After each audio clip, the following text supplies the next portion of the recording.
Yeah, I was just saying, I was imagining somebody who can't imagine having one thing in progress because their work environment like values them being busy above Mhm. other things.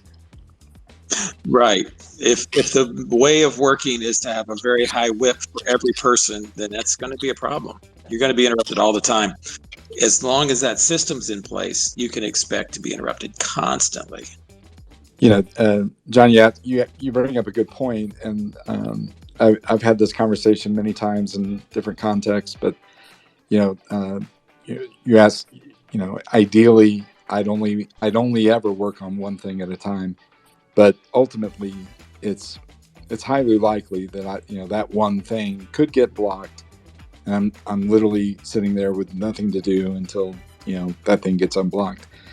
So different people are going to have different opinions about this, but a lot of times I find it useful to have my WIP be one high priority piece of work, the thing I'm primarily working on, and then a lower priority item that I can switch to if and when the first item becomes unworkable for some reason.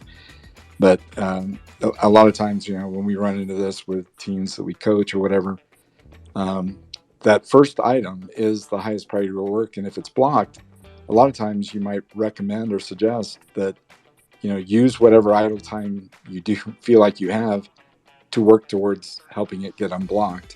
And that might actually be the better thing to spend your time on.